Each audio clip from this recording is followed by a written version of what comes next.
नमस्कार, आपका बहुत बहुत स्वागत है आर्यन टीवी नेशनल में। मैं हूं आपके साथ वर्षा शर्मा। रुक करेंगे उत्तर प्रदेश की खबरों की ओर। अंतर्राष्ट्रीय महिला दिवस के अवसर पर राजधानी लखनऊ में एक भव्य कार्यक्रम का आयोजन किया गया। इस कार्यक्रम में मुख्यमंत्री योगी ने हिस्सा लिया और महिलाओं के सशक्तिकरण से जुड़ी कई महत्वपूर्ण योजनाओं की शुरुआत की। कार्यक्रम के दौरान आयोजित पिंक रोजगार महाकुंभ 2026 में 5000 से अधिक महिलाओं को रोजगार के ऑफर दिए गए। इसके साथ ही रोजगार उपलब्ध कराने वाले प्लेटफॉर्म रोजगार संगम पोर्टल के मोबाइल ऐप को भी लॉन्च किया गया, जिससे युवतियों और महिलाओं को रोजगार के अवसरों तक आसान पहुंच मिल सकेगी। मुख्यमंत्री योगी आदित्यनाथ ने इस अवसर पर नवनियुक्त मुख्य सेविकाओं को नियुक्ति पत्र भी वितरित किए हैं। इसके अलावा उत्कृष्ट कार्य करने वाली महिला कर्मियों और मेधावी बालिकाओं को सम्मानित करते उन्हें नारी शक्ति अवार्ड प्रदान किया गया। कार्यक्रम में कन्या योजना की लाभार्थी बालिकाओं को चेक वितरित किए गए। साथ ही आंगनबाड़ी कार्यकर्तियों के लिए भी बीमा प्रीमियम और साड़ी वर्दी हेतु धनराशि का कार्ड भी ट्रांसफर और अंतरण किया गया है।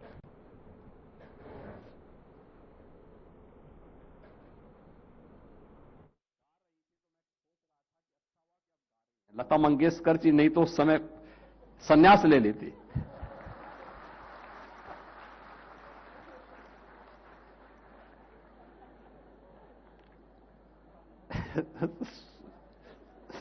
स्वर साम्राज्ञी का हो तो आप जी को खिताब मिलना चाहिए था। लेकिन अच्छा देखो, एक अच्छा प्रयास है। व्यक्ति जब अपने अंदर की हिचक को दूर करके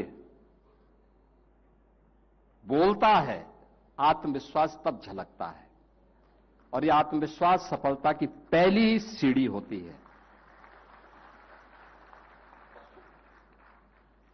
राज्य मंत्री श्रम और सेवायोजन श्री मनोहर लाल मुन्नो कोरे जी, उत्तर प्रदेश महिला कल्याण निगम की अध्यक्ष श्रीमती कमलावती सिंह जी, राज्य महिला आयोग की अध्यक्ष श्रीमती बबीता चौहान जी, उपाध्यक्ष महिला आयोग श्रीमती चारू चौधरी जी, उपाध्यक्ष महिला आयोग श्रीमती अर्पणा यादव जी, अपर मुख्य सचिव महिला कल्याण बाल विकास और पोषाहार विभाग श्रीमती लीला जौहरी जी, प्रमुख सचिव श्रम और सेवायोजन डॉक्टर एम.के. सुंदरम जी, और आज के इस कार्यक्रम में उपस्थित महिला बाल विकास विभाग, श्रम विभाग और अन्य तमाम विभागों से जुड़े हुए, गृह विभाग से जुड़े हुए सभी हमारी उपस्थित बहनें, प्रदेश भर से जुड़ी हुई बहनें, मैं सबसे पहले इस समारोह में आप सबका अभिनंदन करता हूं और प्रदेश भर की आधी आबादी को अंतर्राष्ट्रीय महिला दिवस की हृदय से बधाई देता हूं। आज यहां पे हम लोगों ने बहुत सारे कार्यों को यहां पे संपादित किया है एक साथ। आपने देखा होगा कि इस मंच के माध्यम से हम लोगों ने मुख्यमंत्री कन्या सुमंगला योजना के लाभार्थियों को चेक वितरित किया है। बेटी किसी पे निर्भर नहीं रहेगी, बल्कि जन्म लेने से लेकर के स्नातक तक की पढ़ाई के लिए 25,000 रुपए का एक पैकेज सरकार उसको देगी। और उस क्रम में आपने देखा होगा अलग अलग उम्र की बेटियां, यानी बेटी जन्म लेगी, जैसे ही रजिस्टर में नाम चढ़ेगा पैसा उसके अकाउंट में आएगा। बेटी 1 वर्ष की होगी, सभी प्रकार के टीकों से आच्छादन करना, पैसा उसके अकाउंट में आ जाएगा। बेटी पहली क्लास में प्रवेश लेगी, रजिस्ट्रेशन के साथ ही उसे पैसा उसके अकाउंट में आएगा। बेटी 5वीं पास करेगी, फिर पैसा एडमिशन लेने के साथ ही पैसा उसके अकाउंट में आएगा। यह क्रम चलेगा जब तक कि वह बेटी हाई स्कूल या इंटरमीडिएट के बाद किसी अन्य कार्य में या हायर एजुकेशन के किसी कार्य के साथ न जुड़े। और इसमें 25,000 रुपए की राशि अलग अलग श्रेणी में प्रदेश सरकार दे रही है। और प्रदेश के अंदर वर्तमान में 27 लाख बेटियां इस योजना का लाभ प्राप्त कर रही हैं। 27 लाख बेटियां उत्तर प्रदेश के अंदर।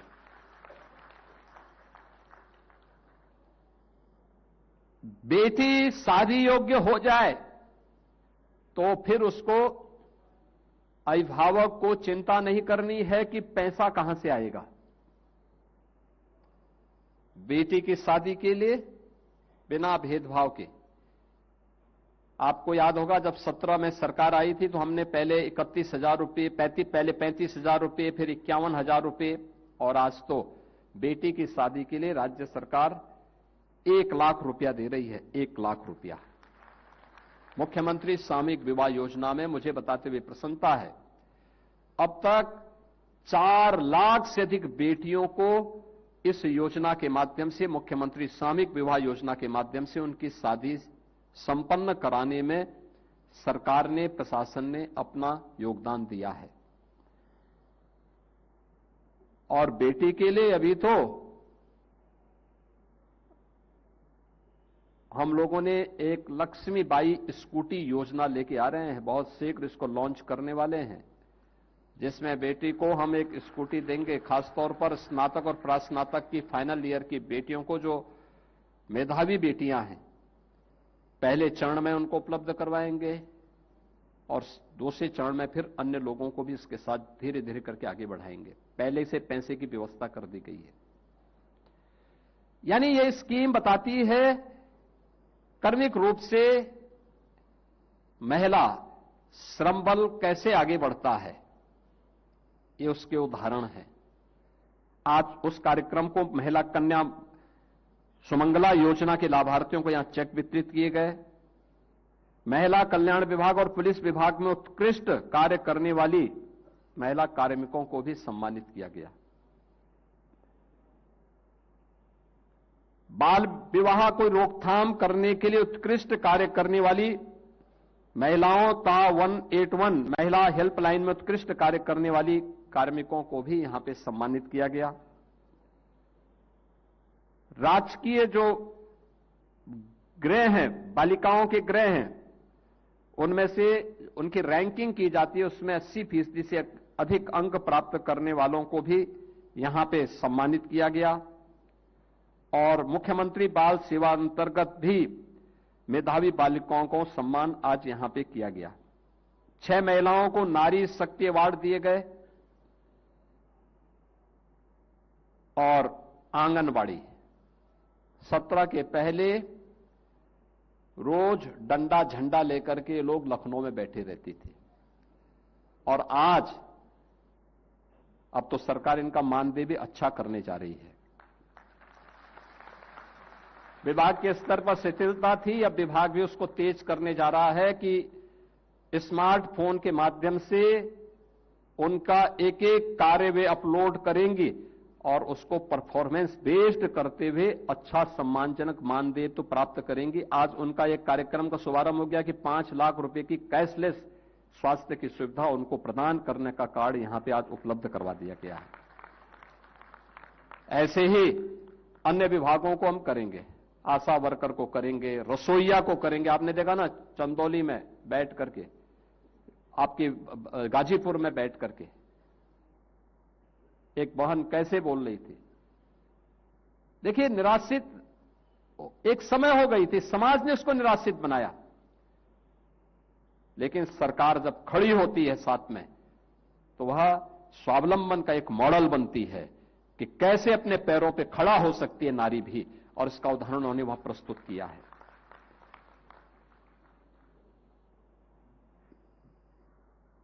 श्रम विभाग में सेवायोजित 10 बेटियों को आज हम लोगों ने नियुक्ति पत्र भी दिया है। रोजगार के लिए जो विभिन्न देश की, दुनिया की अच्छी प्रतिष्ठित कंपनियों ने जो रोजगार मेला, यहां पे पिंक रोजगार मेला लगा है, इसके माध्यम से लक्ष्य है बड़े पैमाने पर हजारों की संख्या में बेटियां रोजगार प्राप्त करें। मैं रोजगार मेला का उद्घाटन करने के बाद ही यहां आया हूं। क्या आत्मविश्वास था उन बेटियों में कुछ कर गुजरने की। यद्यपि मैंने उन्हें बोला, बहुत सारी बेटियों को मैंने कहा पढ़ाई करो, अभी चिंता मत करो, रोजगार की कार्य की कमी नहीं है। हम लोग बड़ा बड़ा निवेश लेके आ रहे हैं, हर क्षेत्र में महिलाएं योग्य कार्य कर सकती हैं, कर रही हैं, जहां उनको अवसर मिला है। हमें मेहनत करने की आदत, और वो मेहनत आप कर सकती हैं। खूब पढ़ाइए, बेटियों को खूब पढ़ाइए। और मैं देख रहा था क्या आत्मविश्वास उनके मन में है। यानी ये आत्मविश्वास अगर सभी के मन में आ जाए तो भारत को विकसित होने से कोई ताकत रोक नहीं सकती है, कोई ताकत रोक नहीं सकती है। और वह कार्य हम लोगों ने आज यहां पे इस रोजगार मेले के माध्यम से हम लोगों ने देखा है। और मुझे अच्छा लगा, 10 बेटियों को यहां पे नियुक्ति पत्र भी दिया गया। 94 नवनियुक्त मुख्य सेविकाओं को भी यहां पर नियुक्ति पत्र वितरण के कार्यक्रम संपन्न हुए हैं, जिनमें 10 को मंच से हमने दिया, बाकी औरों को उपलब्ध हो गया है। आंगनबाड़ी कार्यकर्तियों के 50 वर्ष, आईसीडीएस के 50 वर्ष पूर्ण हुए हैं। यानी आपकी ये स्वर्ण जयंती वर्ष है। स्वर्ण जयंती वर्ष में तब तो ये बहुत अच्छा है, अच्छा अवसर है कि आंगनबाड़ी का तब तो मानदेय बढ़ जाना चाहिए। यानी 50 वर्ष के आप हो गए हैं, 50 वर्ष। और 50 वर्ष के कालखंड के दौरान अपनी उन उपलब्धियों को लेकर के आपको कार्य करना चाहिए। आपके कारण क्या परिवर्तन आया है, आज यहां पर उससे संबंधित एक पुस्तिका का विमोचन भी हम लोगों ने आत्ममंथन के माध्यम से किया है। और बाल विकास और पोषाहार विभाग के अंतर्गत जो मुख्य सेविकाओं के द्वारा उनकी कैपेसिटी बिल्डिंग के लिए क्या कुछ हो रहा है, इसके लिए सारथी पुस्तक का विमोचन भी यहां पर आज यहां पे संपन्न हुआ है। श्रम विभाग के द्वारा जो विभिन्न प्रकार के उदिता फाउंडेशन द्वारा विकसित 9 दिशा पुस्तिका का विमोचन भी यहां पे किया गया है। रोजगार संगम पोर्टल का मोबाइल ऐप भी यहां पे लॉन्च किया गया है। और आंगनबाड़ी कार्यकर्तियों को लगभग 9 करोड़ रुपए बीमा प्रीमियम का और डीबीटी के माध्यम से उनकी यूनिफॉर्म का पैसा भी आज यहां पर वितरण करने की कार्रवाई की गई है, जिसमें यूनिफॉर्म वितरण करने के लिए अलग से लगभग 30 करोड़ रुपए की धनराशि उनको यहां पर उपलब्ध करवाई जा रही है, जिसमें 2 आंगनबाड़ी कार्यकर्तियों और 2 सहायकों को मैंने मंच पे उन्हें यह सम्मान दिया है। सेवा मित्रों को भी यहां पे यूनिफॉर्म वितरण के कार्यक्रम को इसके साथ जोड़ा गया है। यानी ढेर सारे कार्यक्रम आज यहां पर संपन्न हुए हैं। जो भी लाभार्थी हैं, कुछ लोग मंच पे आ गए, कुछ लोगों को पहले वितरण हो या इसके बाद वितरण हो जाएगा। मैं इन सभी बहनों को और प्रदेश भर के अलग अलग जनपदों में जिन्हें आज ये सम्मान प्राप्त हो रहा है, उन सभी को इस सम्मान के लिए हृदय से बधाई देता हूं, अपनी शुभकामनाएं देता हूं। आज जब हम अंतर्राष्ट्रीय महिला दिवस के अवसर पर यहां पर उपस्थित हुए हैं, परिवर्तन कैसे आता है, हमने उसके लिए प्रधानमंत्री मोदी जी के 5T के उस विजन को ध्यान में रख के काम किया कि अपनी परंपरा यानी ट्रेडिशन, टेक्नोलॉजी, ट्रांसपेरेंसी, ट्रस्ट जब एक साथ मिलते हैं तो ट्रांसफॉर्मेशन होता है। यानी ट्रेडिशन, हमारी परंपरा का सम्मान करना। भारत की परंपरा क्या है, उन परंपराओं का आदर करना, विरासत का सम्मान। विरासत का सम्मान हो, विकास अपने आप ही रास्ता तय कर लेता है।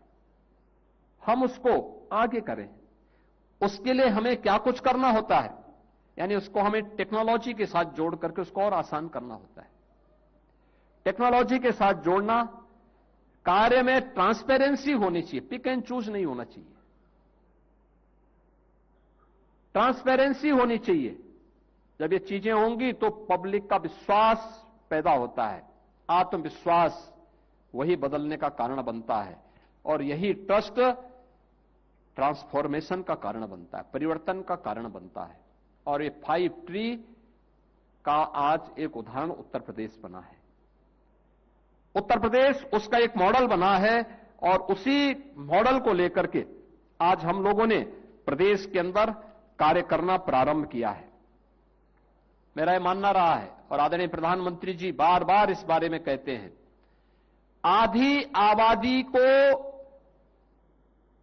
नजरअंदाज करके कोई समाज स्वावलंबी नहीं हो सकता।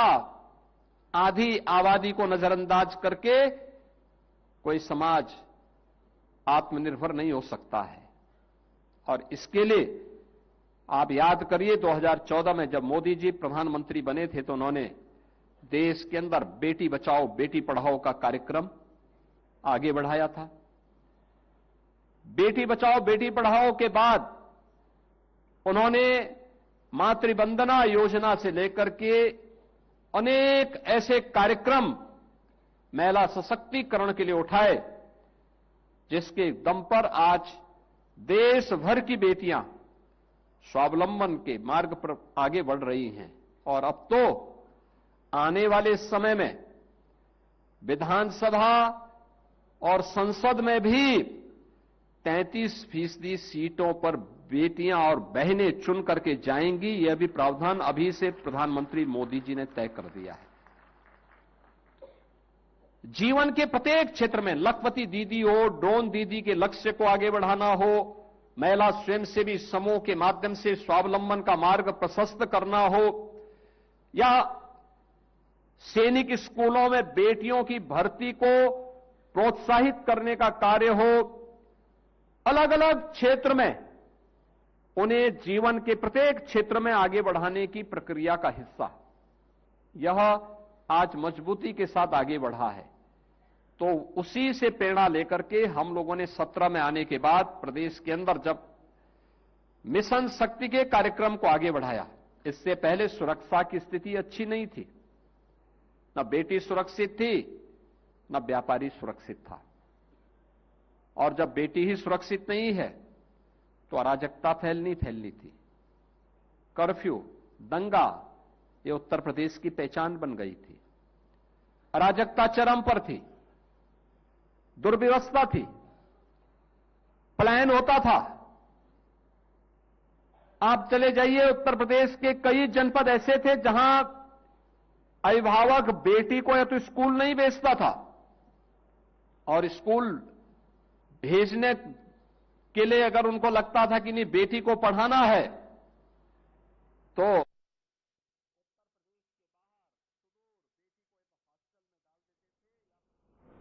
उत्तर प्रदेश में योगी सरकार 2.0 के कैबिनेट विस्तार को लेकर राजनीतिक हलचल अब तेज हो गई है। और इसके साथ ही बता दें कि राजनीतिक गलियारों से अलग अलग प्रतिक्रियाएं भी सामने आ रही हैं, जहां लगातार सूत्रों के मुताबिक इस संबंध में केंद्रीय नेतृत्व से हरी झंडी मिल चुकी है और अब मुख्यमंत्री योगी आदित्यनाथ विस्तार की तारीख और समय तय कर सकते हैं। जानकारी के अनुसार प्रस्तावित कैबिनेट विस्तार में पश्चिमी उत्तर प्रदेश और बुंदेलखंड क्षेत्र को ज्यादा प्रतिनिधित्व मिल सकता है। इसके साथ ही ब्राह्मण समुदाय से आने वाले नेताओं को भी मंत्रिमंडल में अहम जिम्मेदारी दिए जाने की चर्चा है। इसके अलावा सरकार में तीसरे डिप्टी सीएम की नियुक्ति को लेकर भी मंथन चल रहा है। माना जा रहा है कि इस विस्तार में जातीय और क्षेत्रीय समीकरणों को साधने पर खास फोकस रहेगा, ताकि आगामी राजनीतिक हालात में पार्टी को मजबूती मिल सके।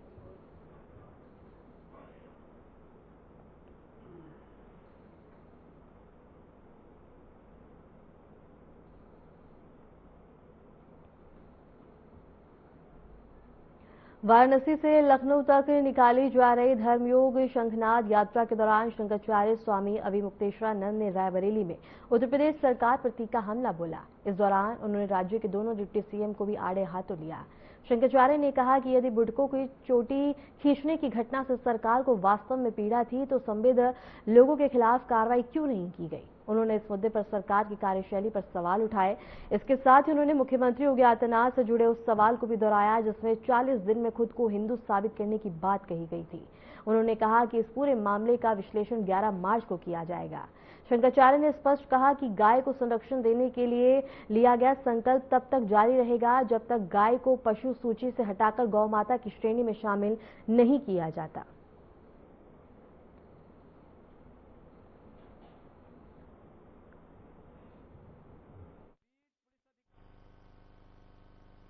जो करेगा उसको सजा मिलेगी, और जिसने कर दिया है उसको कौन सी सजा मिलेगी? जो करेगा उसको सजा मिलेगी। माने सब कुछ भविष्य के ऊपर निर्भर है। वर्तमान में सरकार में हम हैं और हम भविष्य का सपना दिखा रहे हैं। अरे जिसने किया बटुकों का अपमान, आपने उसके विरुद्ध क्या कार्यवाही की? आप जब आज नहीं कर रहे हो सत्ता में रहते हुए, तो कल करोगे इसकी क्या गारंटी है? आप लोगों को इस तरह का सब जवाब दिखाओगे? जब आप विपक्ष में होते तो हम मान सकते थे कि भाई जब हम सत्ता में आएंगे तो हम ये नहीं होने देंगे, लेकिन आप सत्ता में हो और सत्ता में होने के बाद आप कहते हो ऐसा करेगा तो हम दंडित करेंगे। जिसने किया है उसके बारे में आपका क्या ख्याल है? उसका उसके ऊपर तो जांच भी नहीं बैठाई आपने, उसके ऊपर तो आपने एक वक्तव्य भी नहीं दिया। आपके जितने भी लोग बोल रहे हैं वो कहते हैं कि बहुत गलत है, लेकिन गलत है तो फिर आप कर क्या रहे हो? इसके बारे में कोई जवाब नहीं है, कोई कोई एक वाक्य नहीं है। लेकिन इनके राज में भी गौ माता की हालत खराब है।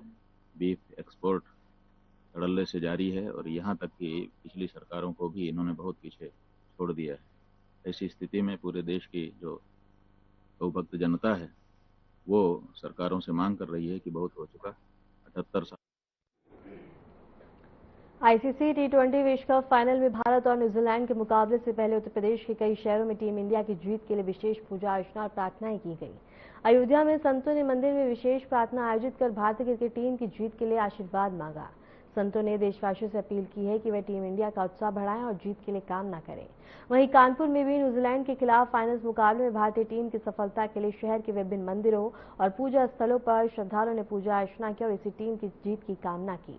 इसी क्रम में वाराणसी के प्रसिद्ध घाट पर क्रिकेट प्रेमियों ने हवन कर टीम इंडिया की जीत के लिए प्रार्थना की, जबकि प्रयागराज के घाट पर भी श्रद्धालुओं ने विशेष पूजा अर्चना कर भारतीय टीम की विजय की कामना की। इस प्रार्थना कार्यक्रमों से ये साफ नजर आया कि क्रिकेट केवल एक खेल नहीं बल्कि देशभक्ति और सामूहिक भावना से जुड़ा हुआ एक बड़ा उत्सव बन चुका है। देश भर के लोग टीम इंडिया की जीत के लिए दुआएं भी कर रहे हैं।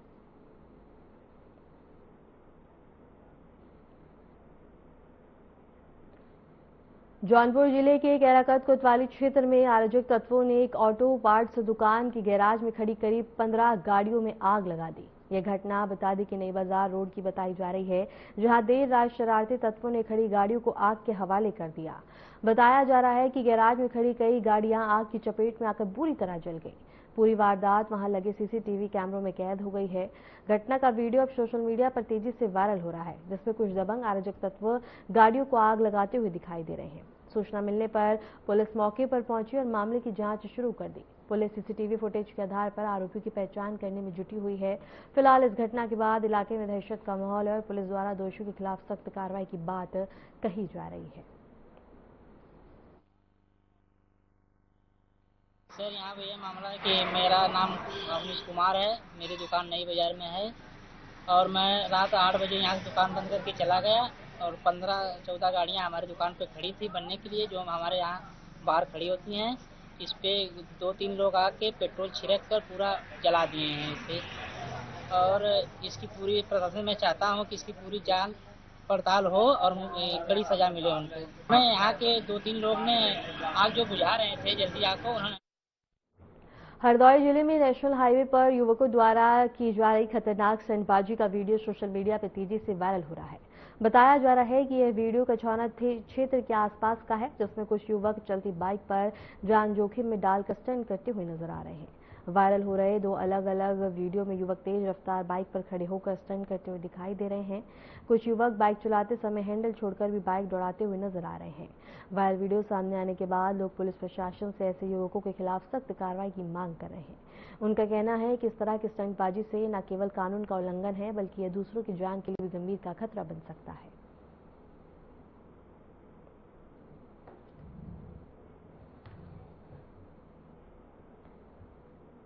फिलहाल के लिए उत्तर प्रदेश की खबरों में इतना ही, और ऐसे उत्तर प्रदेश की तमाम खबरों को जानने के लिए देखते रहें RNTV नेशनल।